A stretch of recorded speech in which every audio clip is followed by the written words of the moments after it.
My name is Alana. I've always wanted a pet. For whatever reason, my parents were adamant on me not having a pet. My brother brought a goldfish from school. He claimed that the goldfish was going to get thrown out, and my parents allowed him to keep it. And then they made the rule that the only animal we were allowed to have inside the house was a fish. Of course, providing that it didn't need the accessories and expensive hookups of a big aquarium. And at a whim, if we forgot to feed the fish or they felt as though we were making it suffer, they would flush it down the toilet.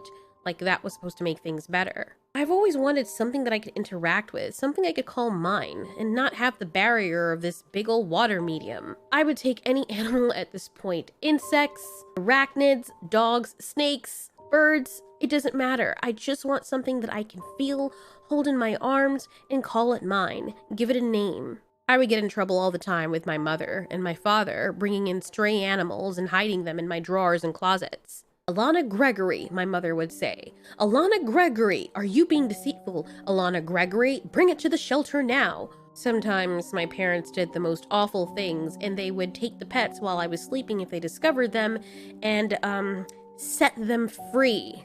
I remember I brought a sick and baby raccoon home and I called him Wither. He was such a beautiful old soul, and he actually started bonding with me. He was definitely too young to put back in the wild, but after I woke up and didn't see him there, my mother said that she had let him go into the wild and the mother would find him. I asked her where she had put him. She was very reluctant to tell me, thinking I would go and find it. She claimed that she and my dad drove out to the next county to put it beside a garbage can. I was livid. Then she blamed me and said it was my fault for disobeying her rules. I understand that she wanted to take it out on me for not listening to her, but that was straight up animal abuse. I was so unhappy. She said it was my fault, and if anything happened to the baby raccoon, well, I was the one responsible for its death. Had I been good and left it and let nature take its course, that wouldn't have happened. The thing is, that baby raccoon was on the floor of a tree, no parent came to get it, it would have died if it weren't for me, and now it's probably dead. I really hate my parents sometimes, I really do. I'm a good student, I do everything I'm supposed to do, sometimes I mess up, but compared to the other losers I've seen at my school that pick on me, I would consider myself a good kid, and I feel like I never get rewarded for it at all. Meanwhile, all the spoiled and entitled brats at my school get everything that they could ever want and they don't even appreciate it. I still brought in little creatures here and there, like ants and earthworms, but they were so small it was easy to lose them or easy for them to die. One time I brought in an earthworm, and I was so excited to have her. I named her Lillian, and I put her in a cup full of soil. I didn't know that you weren't supposed to continually fill it with water. I kept wondering why she was crawling out, and I thought she liked to swim. Unfortunately, I didn't realize I was drowning the poor thing. I had put her right by the windowsill and left her there so that she could get a little sunlight and that she would have enough water. The poor thing was drowning in the soil, so she tried to escape it, and in trying to keep her head above the water, the sun roasted her alive. She was literally boiling in the water as the glass from the window acted as sort of a magnifying glass. I came home to see her in an S shape, stuck out of the soil and frozen like a statue. She was roasted to a crisp. And that's when I decided that I wasn't going to bring any more animals, at least not until I read up adequately on what they needed. Years went by, and I had gotten it out of my head that I was ever going to get a pet. I was going to work hard, get a little summer job, and then, when I saved enough money to move out, then I could have a pet of my own. That is until this morning. See, I was walking home from the library, and I decided to take the back alleyway because those kids from school that were always picking on me, even though they can't hurt me anymore, are still very annoying. I just wanted to avoid it altogether. I walked behind the library, or at least the alleyway of the back of the library, and I saw something in a box. Actually, I didn't really see it, I just saw the box move. Thinking it was some weird, creepy, homeless person, I decided to walk to the far edge of the alley and just quickly speed walk by, but something grabbed my attention. The box was rather small. Nobody could fit in there. Maybe it was a kitten. Knowing how I am, of course you know that I could not pass up the opportunity to help a helpless animal. How could you leave it there? So I walked up to the box cautiously and used my foot to kick it over, and I saw one of the biggest little lizards I've ever seen. At first I thought it was a crocodile, like a baby alligator or a crocodile or something of the sort, but its head didn't look like a crocodile. Its back did though, and its legs and arms did, but it was a strange looking crocodile. I looked at it and it chirped. It was so cute, but I still didn't understand what kind of animal this was. The closest thing I could think was an iguana, or maybe a hybrid of one and a gecko. I had some blueberry figs in my bag, so I opened it up in front of the little creature who remained in the box and held it out to him. He gobbled it up like he was starving, as though he's not had food in weeks. "That's it," I said. "I'm taking you home. There's no way you're gonna survive out here on your own. I don't see a mother. Probably somebody got this exotic pet and abandoned it here. Or who knows, maybe someone's unlucky enough to have parents like mine who just stole their pet from out of under them when they were sleeping and dropped it here. Well, this time I was gonna be careful. I was gonna keep my pet." So now I am sitting at home with this little lizard in between my lap. I have been trying to keep it quiet, and for the most part, it has been quiet. It's like it knows that it shouldn't make up any noise. Whenever it hears the voices of anyone that's not me, he's just totally quiet. I am so happy. I don't know what I'm going to call him yet, but it's going to be you, me, and the world, buddy, I say as I look down at him. He has the sweetest little face. So cute. My drawers are off limits because that is where my mom always goes, just thinking that I'm hiding another animal, and now she insists on me not folding up any clothes and putting in there. Now I have to put everything in the closet. Now it's easier for her to search through my dresser. But this time I'm going to be leaving the pet in my bag. Taking one of my scarves, I stuff it in my bag, and I leave my little lizard friend there. I sleep with it half under my pillow, so if my mom comes in, she has no idea where to find it. Not that she knows I have it. But don't worry, she'll never catch him. Several weeks passed by, and it took me a while to realize that my little buddy was growing at an astronomical rate. I mean, he could fit in the palm of my hand when I found him. And now, he's almost the size of a house cat. It's actually quite concerning how fast he's growing. And even still, the more he grows, it's the less I recognize what kind of animal he is. More and more he prefers to stand on his two back legs. It's so odd, and the little bit that I've been feeding him, the scraps from the table and hardly eating anything myself, is never enough.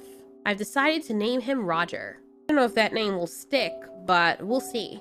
For a reptile, he is very interactive with me and very affectionate. He loves curling up in my lap.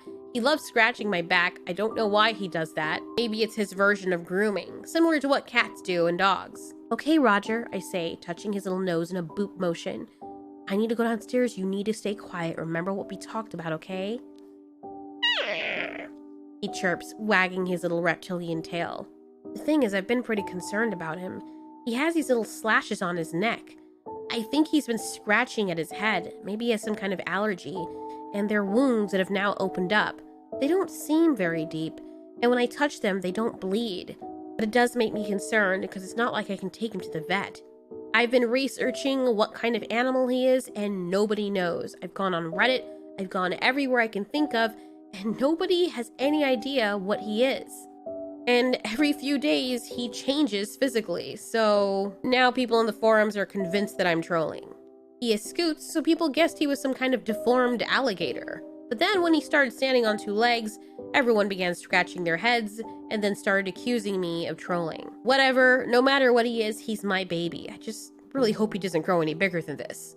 I go downstairs and my mom and dad are waiting for me with their arms crossed. Oh boy, you probably know about Roger. Oh, here we go. I will die before I let them take him from me.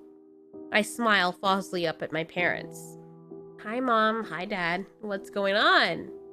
By now, my brother has gone away to college, so I don't really have to worry about him. "Well, Alana," says my mom, "we've been giving it a lot of thought," she says, looking over at my dad as if waiting for his validation.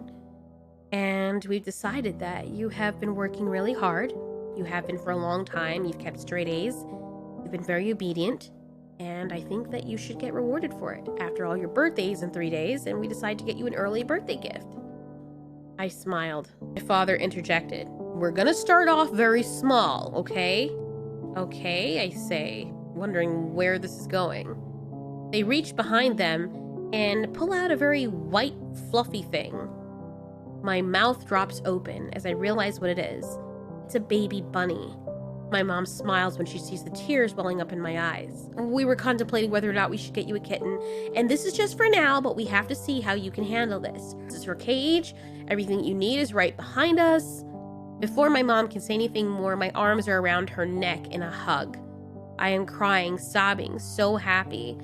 I mean, I know I have Roger, but this is an actual pet that's mine that I don't have to hide from my parents. My mom and dad actually look happy that I am happy. You can show us that you can take care of her, and we may think about other rewards. It takes a lot for my parents to reward me, so this just came out of left field. I feel guilty. I have Roger, and I've had him for a while, and now what am I gonna do? Maybe I can give him to a facility or some kind of reservation that's better able to take care of reptiles. That's it. Before he gets any bigger, I don't want to set him free or have something hunt him. I think it would be better for me to call in someone and take him to someone who is specialized in helping reptiles. The other reason I'm thinking this is not just because I have this new bunny, but because of the wounds on his neck. No matter how I've treated them, they just keep coming back. He just keeps scratching and I have no idea what's wrong. My parents would never let me keep him. But he's mine. And as I start planning out what I'm gonna do to help Roger, my heart drops to my feet. What am I gonna do without him? I mean, I love this little bunny. She's so cute, I say as I look down in my arms. She's licking my hands. She's so affectionate, so soft. Roger has become more hard and scaly, but he's still my baby. The pet I've kept the longest, and the only one that I have a real bond with. He's like my little dragon. I put the bunny in her cage and I feed her and I pet her and I brush her, and then I leave her there for a little while. I ask my mom where I can keep her. My mom says I'm allowed to keep it in my room as long as it doesn't smell. This makes things so much easier, but I don't know how Roger is going to react with me having a bunny in my room, especially when he sees me giving affection to it. I've been feeding him a lot of meat as well. He does not like vegetables. He'll eat fruit occasionally, but I've been stealing some of the frozen meat from out of my mom's freezer, and she's been noticing. And thank goodness, for some reason, my dad has decided that apparently he was the one who ate it, which makes no sense. Either my dad knows I have this creature and he's covering for me, or he's starting to get Alzheimer's. It's now getting really hard to keep Roger hidden. He can stay under the bed, but he's so big he doesn't fit in my bag or in the duffel bag, or he just won't stay in there anymore. When I have to start school, I feel like I have to take him with me. Then I have an idea. I take him with me in my bag, and I carry my books in my hand. I rush out the door, and I go to the library. And that big, huge bin, the deep one that I know he won't be able to get out of, I put him in there. That way he can snack on all the goods he wants. I'm hoping that by the time class is over, I can go back and retrieve him. When I leave from school, he's still there. A few people have walked by, but nobody noticed him. I guess it's a city, so everyone expects that animals are going to be in the garbages. My heart leaps in total fear. As the closer I get, the more I realize he's actually making a lot of noise. I run quickly into the alley. A homeless man sees me walking out of the alley and just sneers at me. Maybe he knows it's my pet, or maybe he doesn't. Maybe he thinks I'm making the sound, who cares? The first thing I thought is Roger must be hurt. But I take him out, and I see that he's just been scared to be left in there all alone. I feel guilty as well. He had no water, and the garbage bin was very hot. There was hardly any garbage in there at the time, so it's possible that his little feet might have been burning up on the metal. I hug him. I tell him how sorry I am. He scratches me and tries to climb up on the back of my neck. He's shivering. My poor baby. Roger, I'm so sorry. I'm so sorry. We're gonna figure something out, okay? What have I gotten myself into? He looks even bigger than when I left him. I'm 5'2", and he's already past my thigh. Standing on two legs, his head literally is reaching my hips. He's like a little child, and he's getting pretty heavy. I can still lift him up quite easily, but it's getting harder to hide him in little spaces. I try stuffing him in my book bag again. He can't fit. What is happening? I get a box from the back of the garbage and put him in there. I tell him to stay, and I carry him. At first it's hard because he's rustling around in there. But as I sing to him, he settles down. I must look like quite the idiot, walking with a big old book bag that's kind of open with books hanging halfway out, carrying a big old raggedy box and singing to myself. I get home and my mom greets me. Dad had been out. Oh, hi, Alana. Actually, there's food here ready. Do you want to just eat? No, Mom, I just want to go take a shower. I need to take a shower. Someone sneezed on me. I feel like I might have gotten something. I'll be upstairs. Alana, my mom calls to me. Where are you going with that box? Oh, it's just for arts and crafts, you know. Thank goodness I could kneel back on that lie. I have been interested in arts and crafts. My mom sniffs the air. What's that smell? I don't know, Mom. Maybe me. I need to take a bath, please. And I have to go to the bathroom really badly. My mom sneers at me. Fine. Well, watch your tone, first of all. And second of all, come back down and eat before the food gets too cold. Before Roger starts chirping, I put him in my room. I kissed my bunny and put her back in her cage. First order of business, go to the bathroom, get some water for Roger. The little rinsing cup in the bathroom is almost full when I hear a crash, followed by a shrill shriek. My mom screams out from the bottom of the stairs. Alana, what was that? Oh my God. I run to my room as quickly as I can, and I can already hear my mom making her way up the stairs. When I go in my room, I'm mortified. Roger has my baby bunny in between his jaws, crunching. No! I say, crying out and trying to open his jaws. He shakes his head, and if there was any ounce of life in my baby bunny, it was gone now. Shaking his head continuously, vigorously like a dog, he veers away from me and then growls at me when I try to pull the bunny away from him. He then swallows it whole. What am I going to tell my mother? She's going to be in here any moment. She opens the door. Roger looks up at her and growls. She screams. My mother, being the motherly person that she is, tries to jump in front of me, takes off her shoe, and starts throwing it at the creature. The creature she thinks is a monster. Alana, call the police! Mom, wait, I can explain! Explain what, Alana? I start crying. This is a mess. It's a nightmare. It's what I've always feared would happen. He's mine. I've been keeping him. What? My mother just looks at me with her mouth wide open, her red curl swinging around her face wildly like a madwoman. She's screaming at me, but I can't hear her because all I can think of is Roger when I got him as a baby and how helpless he was and how monstrous he was. He looks like he grew even more. Alana, how could you be so responsible? Look at this! Look at what you brought into our house! I'm calling your father. Also, give me your phone now! I can hear Roger's constant growl. I am crying. I'm more worried for Roger than anything else. I don't want anything to happen to him. He ate my bunny and I think maybe I saw this coming. He's getting harder to control and he's getting mighty big. He's now the size of a dog. And when he growls, he no longer sounds like a cute little chirping creature. He now sounds like something that could harm someone. The fact that he growled at me when I tried to take the bunny away scared me. It made me step back. It made me see him as what he might truly be. Maybe he is some kind of alligator species. For sure, he is predatory and a wild animal. And I know well enough that having wild animals in a domestic situation is just disaster waiting to happen. My poor little innocent baby bunny was the victim of that, of my folly and my irresponsibility. Alana, you say he is yours, you need to get him out right now. Here, grab the comforter. Get one side, I'll get the other side. Roger was now growling even more loudly. I say, shivering in fear and panic. Then Roger does something that I've never seen him do before. He steps in front of me, turns his back to me to face my mom, and then growls and shrieks. I'm crying. My mother's angry and scared. He probably thinks my mom is trying to hurt me. I hold him. He growls even deeper, never taking his eyes off my mother. Roger, it's okay. Roger, stop it. My mom's eyes are wide. Alana, come to me now. Come to me. He's dangerous, Alana. Come here. I cry out to my mom, begging her to not hurt Roger, to let us just calm down and think about this. She has tears in her eyes, and I feel horrible. Alana, baby, I love you, okay? I'm not even mad. I just want you to be safe right now, and you're not safe next to that thing. Come here. Holding out her hand for me to take it, I decide to take her advice. Just seeing her be protective of me and seeing her scared, I feel like I want to protect her. As soon as I make the move to get up, everything happens really fast. All that my eyes can process is smoke billowing up to my ceiling in my bedroom.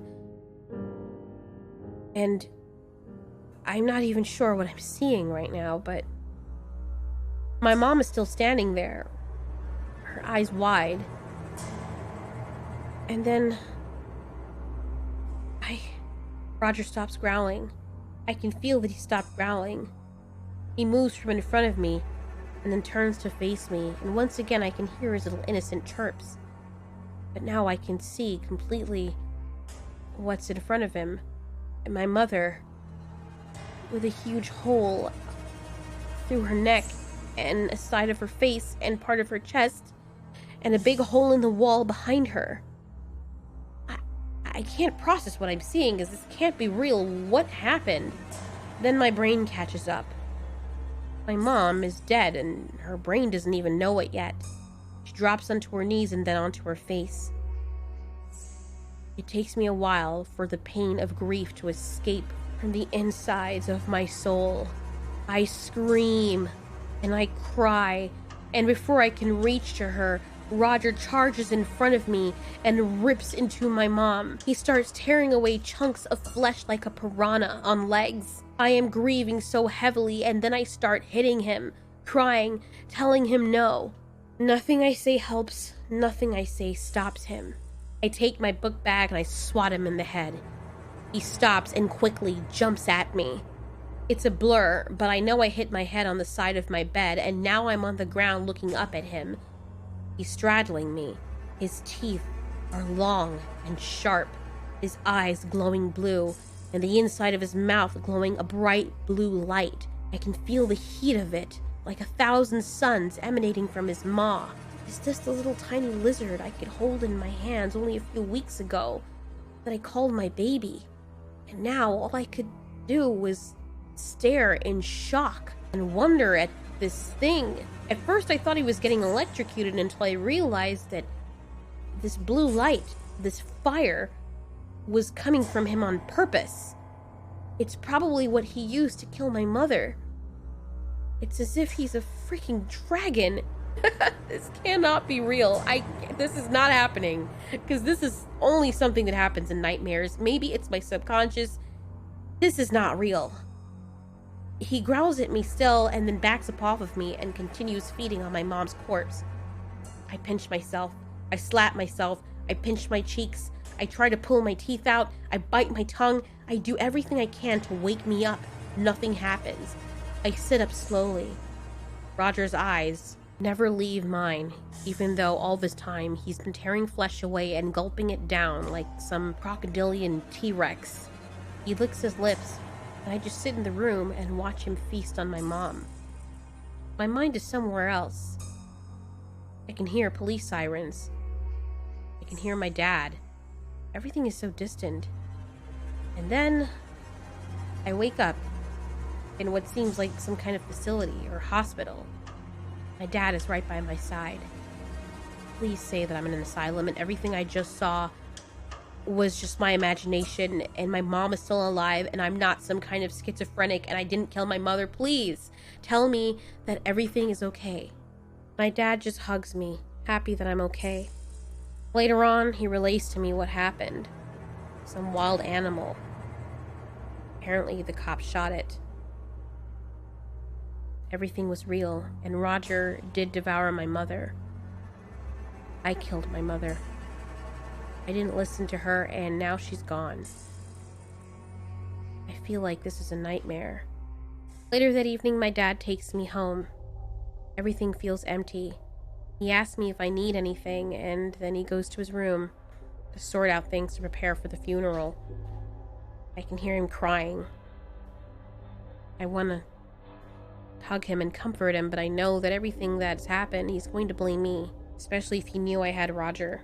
My brother had come home. He was only about an hour away from his college. He was broken. I was honest at that point and told him everything that happened. He slapped me in the face and yelled at me profusely. I can't even blame him. I wonder what they did with Roger. Maybe some research? After everything that's happened, the one thing I really want to know is what kind of creature he was. But as I watch the updates on the news, they say that the creature is still at large, even though the cops emptied several rounds in the thing. Roger was still out there. And I keep wondering to myself, how is that possible? If they emptied lead into him, then why is he still walking around? It's possible he could have fallen somewhere close by, but the trail of blood this dries up after a while, and no one has found anything remotely close to what was described. Of course, I had taken a few pictures, and that's what they were using as identification for Roger. People on Reddit were passing it around. People had come back on the forum that I was on and said that, yeah, you're pretty crazy. They claimed that if they had had Godzilla in their possession, they would have put him out in the ocean right away. Other people were thinking it was cool. Godzilla? I knew that Godzilla wasn't real. It was just a movie franchise. But now I had the collective support of the internet on my side, and everyone did a little digging, until they found that in some remote research facility in Japan, there were people genetically engineering reptiles to have certain traits to aid in medicine or whatever else it was they were trying to do. Therefore, if Godzilla was real, humans made him. And I fostered him. If anyone sees the creature that looks like the pictures in the descriptions, stay away from it. Report it to the authorities and don't make the same mistake I did. Every day I miss my mom, and I wish I could take back what happened. But some sick side of me still misses Roger. He was the closest thing I had to a kid. Despite everything, I know he was just misunderstood, and it's not his fault why he did what he did. It was mine. I just wonder if there are others out there like him. Anyway, till next time, Alana Gregory.